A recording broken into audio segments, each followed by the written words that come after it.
Tenho o prazer e o privilégio de repartir com os irmãos o Evangelho nessa manhã e quero fazê-lo a partir de Mateus, no capítulo 5. Palavras de Jesus que conhecemos bem.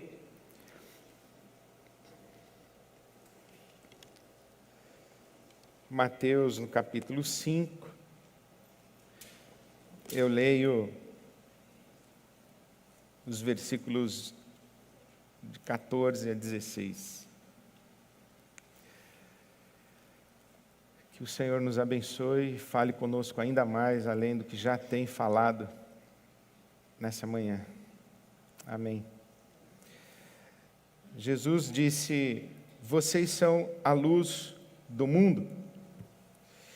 Não se pode esconder uma cidade construída sobre um monte. E também ninguém acende uma candeia e a coloca debaixo de uma vasilha. Ao contrário, coloca no lugar apropriado e assim ilumina a todos os que estão na casa. Assim brilha a luz de vocês diante dos homens, para que vejam as suas boas obras e glorifiquem ao Pai de vocês que está nos céus.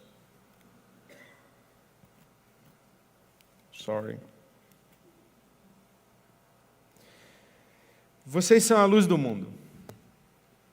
Vocês quem? Vocês são a luz do mundo. Vocês quem? Nós quem? Nós quem? A resposta para essa pergunta está aí no capítulo 5, começando no verso 1. Quando Jesus fala aos seus discípulos, dizendo: bem-aventurados os pobres de espírito, bem-aventurados os que choram, bem-aventurados os mansos, os humildes, bem-aventurados os que têm fome e sede de justiça, bem-aventurados os misericordiosos, bem-aventurados os pacificadores, bem-aventurados os puros de coração, bem-aventurados os que são perseguidos por causa da justiça. E logo ao final desta declaração das bem-aventuranças, ou da identificação dos bem-aventurados, Jesus diz: vocês são a luz do mundo. Vocês quem? Os bem-aventurados. Os bem-aventurados são a luz do mundo. E com isso Jesus está estabelecendo um paralelo de confrontação. Se hoje nós pensássemos qual é a cidade-luz do mundo, provavelmente diríamos: é Paris. Paris é a cidade-luz. Mas naquela época, se perguntassem qual é a cidade-luz, diriam: Roma. Roma é a cidade-luz. Roma é a luz do mundo. E Jesus diz: não, não é Roma. A cidade-luz, a cidade iluminada, é a comunidade dos bem-aventurados. Vocês, os bem-aventurados, é que são a luz do mundo. Não é Roma. Roma é o império de César. A comunidade dos bem-aventurados é a comunidade do reino de Deus. A comunidade do reino de Deus é a luz do mundo, e não o império de César. Mas quando nós olhamos as bem-aventuranças, nós somos conduzidos quase que automaticamente a deduzir que as bem-aventuranças são uma lista de virtudes.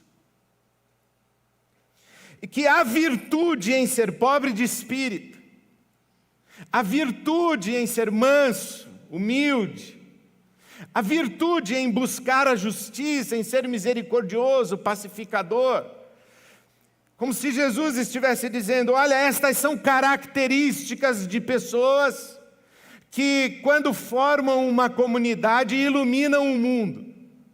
Entretanto, parece mais razoável compreendermos que as bem-aventuranças não são uma lista de virtudes, mas sim um descritivo de uma condição humana.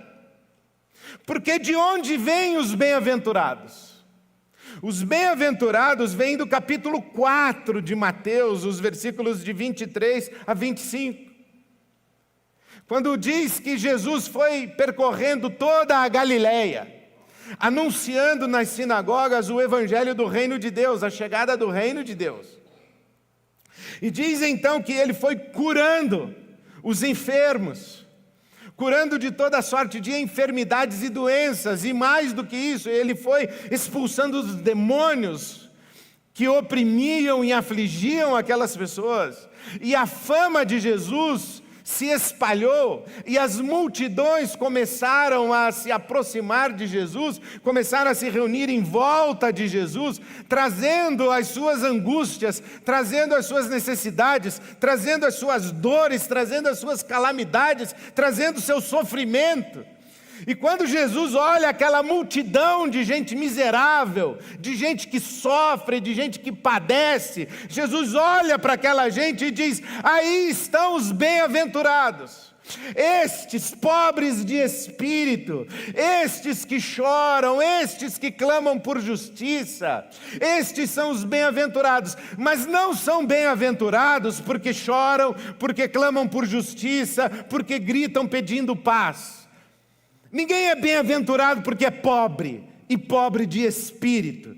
Em Mateus se diz pobre de espírito, mas em Lucas, a narrativa de Lucas coloca apenas pobre.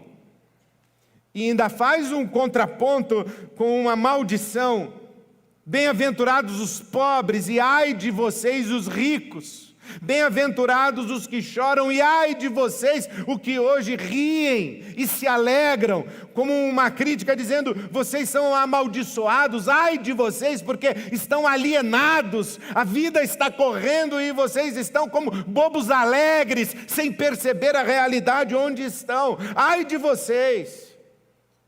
Por isso ninguém é bem-aventurado porque clama por justiça.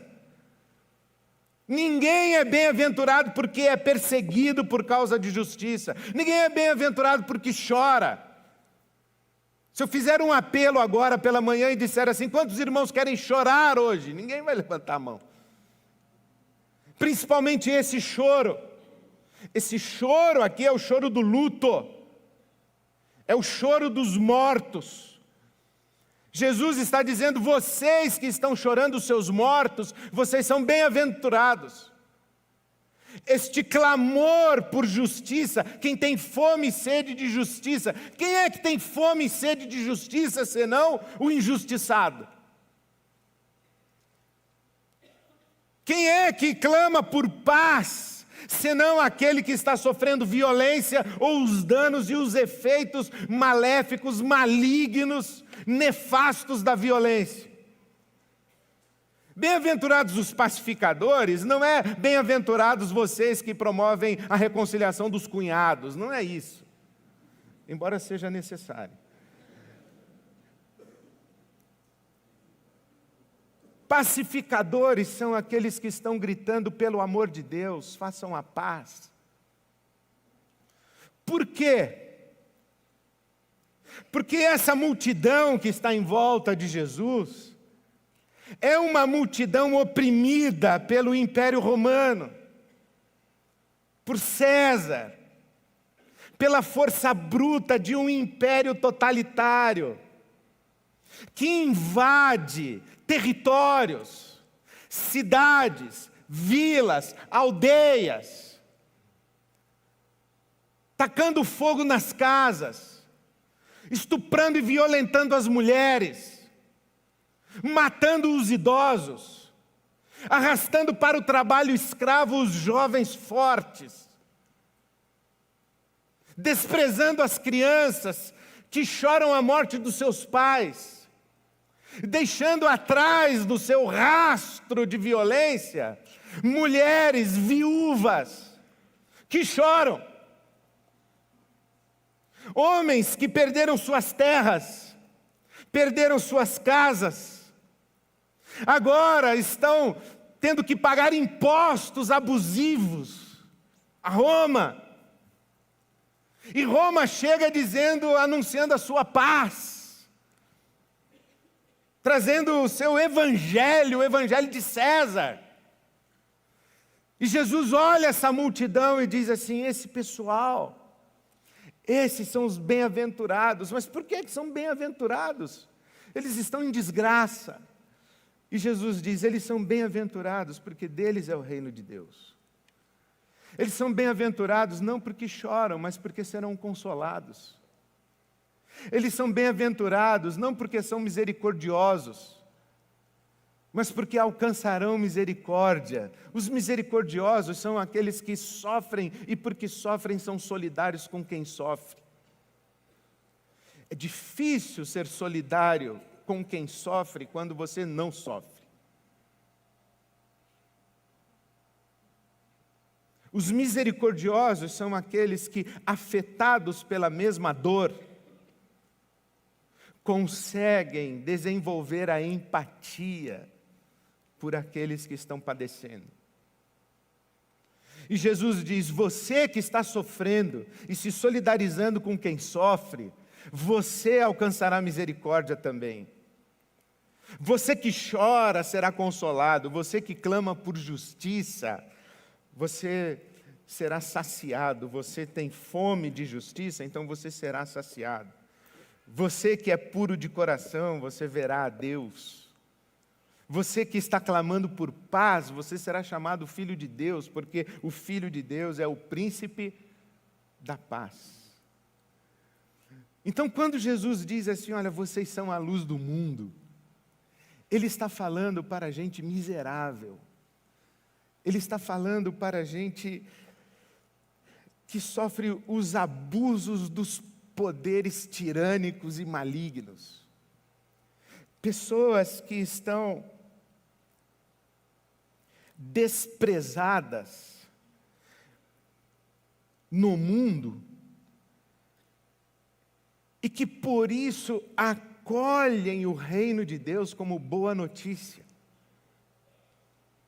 O reino de Deus não é boa notícia para rico e poderoso. O reino de Deus é boa notícia para pobre. Para o rico não é. Para o poderoso não é. O poderoso, quando ouve o anúncio do reino de Deus, ele descobre, quando recebe revelação, que ele precisa tirar a coroa dele e colocar aos pés do Cordeiro, que é digno de receber toda a honra, toda a glória, todo o louvor. O poderoso, ele descobre que ele não tem todo o poder. O poderoso, ele descobre que ele tem limites para o exercício do seu poder. O poderoso, ele descobre que existe um jeito de exercer poder, ajoelhando-se para lavar os pés das pessoas. Não é boa notícia. O poderoso, ele descobre que agora ele não tem mais alguém para levar a mala dele, é ele que vai levar a mala dos outros. Ele não tem mais pessoas para que abram a porta do carro para ele entrar, agora ele é servo. Então não é boa notícia. O reino de Deus demole a estrutura de castas e de privilégios. O reino de Deus destrói, subverte a estratificação da sociedade, porque coloca todos no mesmo nível como filhos e filhas do mesmo pai, irmãos e irmãs. Então o reino de Deus é uma boa notícia para quem está embaixo e que recebe uma convocação de um estender de mão que diz: me dê aqui a sua mão, você é um filho de Deus, você é uma filha de Deus. Você que está chorando, me dê aqui a sua mão, eu vim ao seu encontro para enxugar as suas lágrimas. Você que está clamando por justiça, me dê a sua mão, eu vim aqui para levantar a voz juntamente com você, para clamar por justiça. Você que não tem voz, o manso e humilde é aquele que grita e ninguém escuta. Manso e humilde não é a pessoa boazinha. Manso e humilde é aquele que leva o seu pai, a sua mãe e coloca num corredor de hospital e grita: pelo amor de Deus, alguém cuide do meu pai, e ninguém escuta. Esse é o manso. É o que não tem voz, não tem vez, não é respeitado. Esse é o manso. Injustiçado é o negro, é o pobre no nosso Brasil. Esse é o injustiçado. Um país racista, machista, homofóbico, misógino. Isso é que nós estamos falando, que é reino de Deus. Crianças na rua. O reino de Deus é boa notícia para essa gente, para essa multidão de miseráveis aqui. O reino de Deus é boa notícia para esse pessoal. E esse pessoal que acolhe o reino de Deus, que acolhe a promessa do reino de Deus, que encontra abrigo, que encontra casa, que encontra família, que encontra comunidade, que encontra abraço, que encontra amor, que encontra solidariedade, que encontra dignidade, que encontra amor, que encontra generosidade. Esse pessoal é a comunidade do reino de Deus. E Jesus diz assim: vocês que acolheram o reino de Deus, vocês são a luz do mundo. É muito interessante quando a gente lê a Bíblia, meus irmãos, especialmente o apóstolo Paulo falando. Lembrem-se quem vocês eram quando foram chamados para o reino de Deus. Vocês não eram poderosos. Jesus era de Nazaré. Entra em Jerusalém num jumentinho. É um imperador ridicularizado. A placa que está posta na cruz do nosso Senhor Jesus Cristo é uma placa que pretende ridicularizá-lo. O rei dos judeus, morto, derrotado, fracassado, desmascarado como falso, ensanguentado, esbofeteado, cuspido na cara, coroa de espinhos. Esse é o rei de vocês? Mas ele ressuscitou ao terceiro dia. Ele está vivo. E ele continua chamando pessoas para o seu reino. Nós cantamos louvores a um Deus que não tem fim. Mas a Bíblia fala que o reino de Deus é eterno, o reino de Deus não tem fim. Nós fazemos parte de um reino que dura para sempre. Um reino que reduz a pó, Roma. Um reino que denuncia o poder de destruição dos impérios humanos e que nos convoca a todos a uma grande comunidade de fraternidade, solidariedade e generosidade. Nós somos a luz do mundo. Nós quem? Nós os que acolhemos o reino de Deus. Nós os que somos servos de Jesus Cristo. Nós os que nos olhamos como irmãos e irmãs. Nós os que temos olhos para a multidão de miseráveis e desgraçados. Agora ali, na sala, enquanto aguardávamos o horário para a nossa celebração, o pastor Wagner me dizia: Ed, no centro de São Paulo há 68 bebês na rua. E aqueles bebês precisam de uma touquinha para o frio. Então, nós somos a luz do mundo, nós que pensamos nos bebês que estão nas nossas ruas. Nós somos a luz do mundo. Aqueles que pensam nas crianças que estão nas ruas do nosso Brasil são a luz do mundo. Porque o mundo está dividido em duas categorias de gente. Aqueles que são ocupados apenas consigo mesmos e que retroalimentam um sistema que coloca crianças na rua, e aqueles que estão preocupados com as crianças da rua e se solidarizam com elas e estendem a mão a elas. Existe o império de César e existe o reino de Deus. A comunidade do reino de Deus é a luz do mundo. A pergunta é se Jesus espera que façamos alguma coisa. Há alguma coisa que Jesus quer que cada um de nós que está presente nesse auditório nessa manhã faça?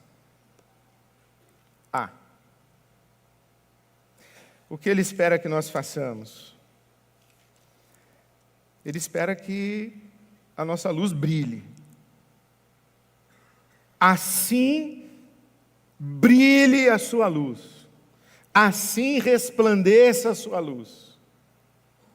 Para que as pessoas vejam as suas boas obras e glorifiquem o Pai que está no céu. A luz não são as nossas boas obras que são a luz. As boas obras são o que nós fazemos. A luz é o que nós somos. Nós somos essas pessoas. A luz de Jesus está em nós. Nós quem? Nós que acolhemos o reino de Deus. Nós que ouvimos o chamamento de Jesus. A luz de Jesus está em nós. As boas obras são as coisas que nós fazemos. É possível fazer boas obras que não resultam em glória para o nosso Pai que está no céu. Porque são boas obras que não são iluminadas pela luz de Jesus. Ninguém as vê como boas obras. Elas são vistas como oportunismo, elas são vistas como paternalismo, elas são vistas como expressão de vaidade, elas são vistas como uma forma de aplacar a consciência. Elas são vistas como interesses escusos de ganho pessoal. Mas existem sim boas obras que resultam em glória para o nosso Pai que está nos céus.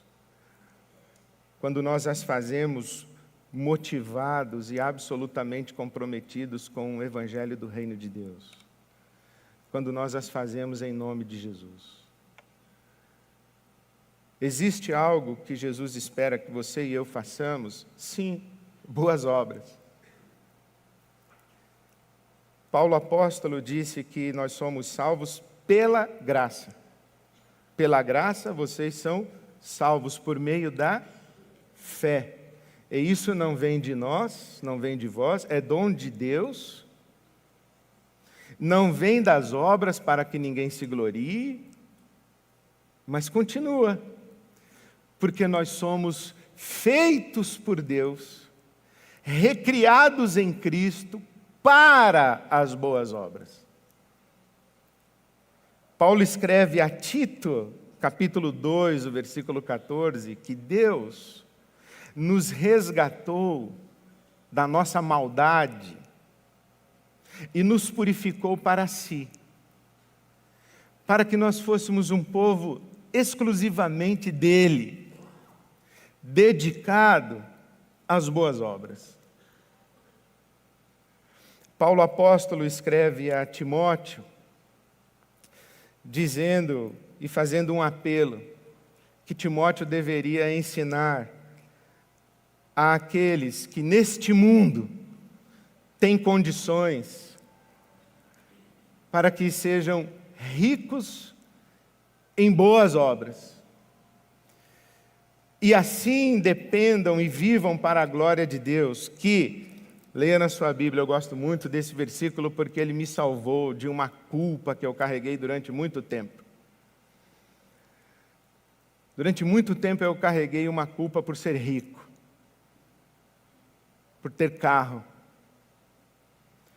Carreguei uma culpa por, numa noite de frio da cidade de São Paulo, ter a minha cama quente, por ter a minha mesa farta.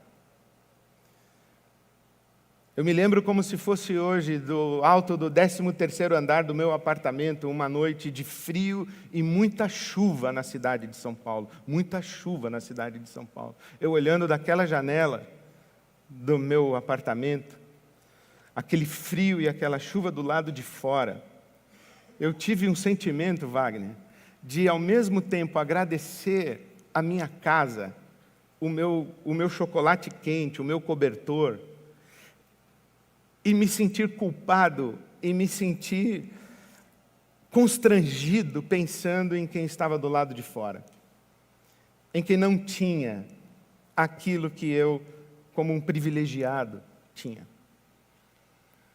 Até que um dia o Espírito de Deus me deu Timóteo capítulo 6.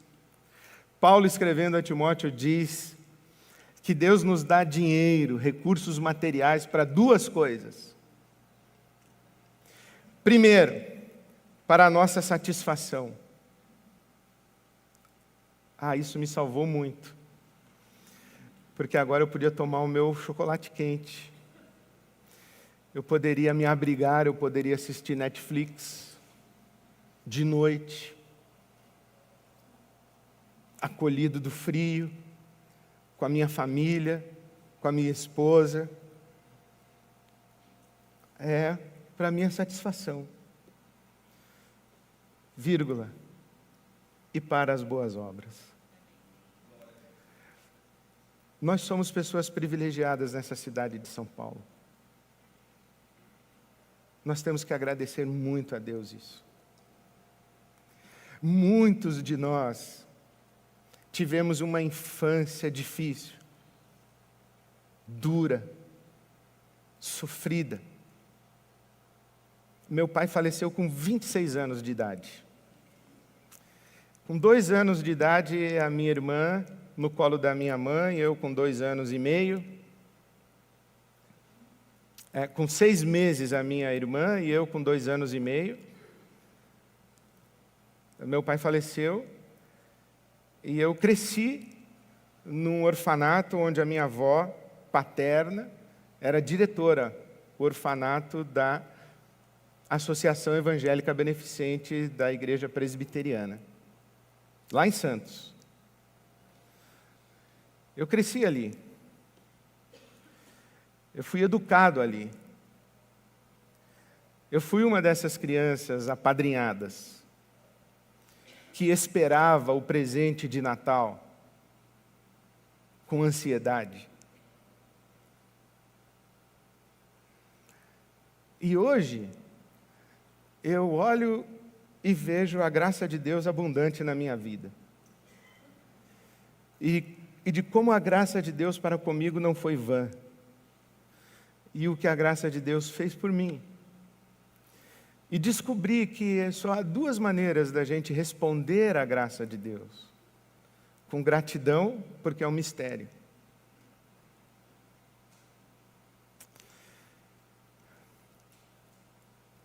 E generosidade. Eu sou muito grato a Deus pelo Evangelho que chegou na minha casa. Sou muito grato a Deus pela minha avó que se ajoelhava ao pé da minha cama. Eu pequeno, eu via minha avó ajoelhada orando por mim, ao pé da minha cama. Então eu sou grato a Deus. E a minha resposta de gratidão há que ser necessariamente uma resposta de generosidade. Eu preciso fazer contas do meu tempo, de como é que eu faço boas obras. Quanto tempo eu dedico para fazer boas obras? Onde eu faço boas obras? Para quem eu faço boas obras? Eu preciso fazer conta de quanto dinheiro eu tenho na minha conta bancária, para saber quanto desse dinheiro eu vou destinar às crianças que estão no centro de São Paulo, 68 crianças, 68 bebês. Preciso fazer essa conta. Porque Deus olha para mim e diz assim: meu filho, a minha graça te alcançou. E eu estou muito feliz que você, nessa noite fria de São Paulo, está tomando um chocolate quente, vendo o frio do lado de fora. E eu digo: obrigado, Senhor. E Ele diz: e que mais?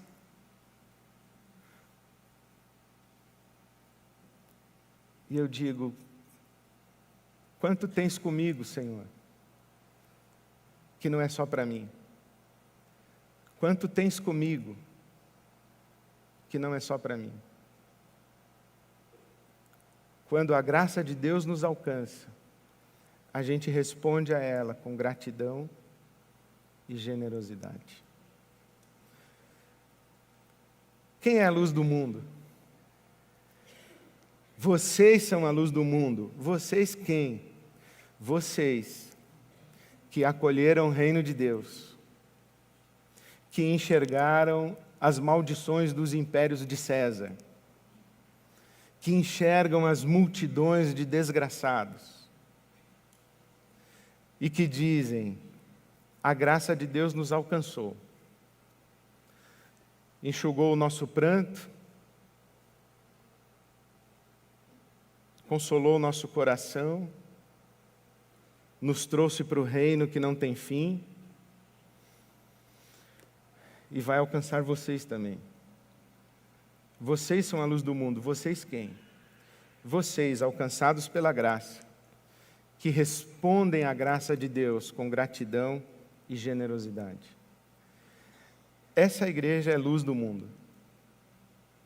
A graça de Deus é muito abundante nessa igreja. Muito abundante. Essa igreja é generosa. Essa igreja serve.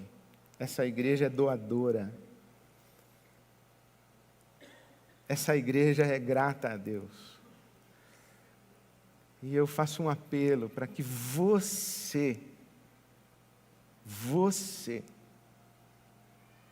se enxergue nesse grande movimento da graça, da gratidão e da generosidade. Como é que isso chegou na sua vida? Eu faço parte de uma igreja generosa. Não, você é generoso. Como é que você faz o planejamento do seu tempo? Como é que você dedica suas competências? Como é que você coloca à disposição os privilégios que você recebeu da graça de Deus para a sua generosidade e a prática das boas obras? Há alguma coisa que Jesus espera que você faça? Que você seja rico em boas obras, como expressão da sua solidariedade com essa multidão de miseráveis que está ainda no nosso país. Graças a Deus pela igreja. Graças a Deus pela igreja no Brasil. Graças a Deus por essa multidão que acolheu o reino de Deus, transformada pela graça, que se reúne num domingo pela manhã para agradecer aos céus e se mobilizar para invadir essa cidade, esse país e esse mundo, multiplicando boas obras e praticando a generosidade. Graças a Deus pela igreja Boas Novas. Graças a Deus pela sua vida. Amém.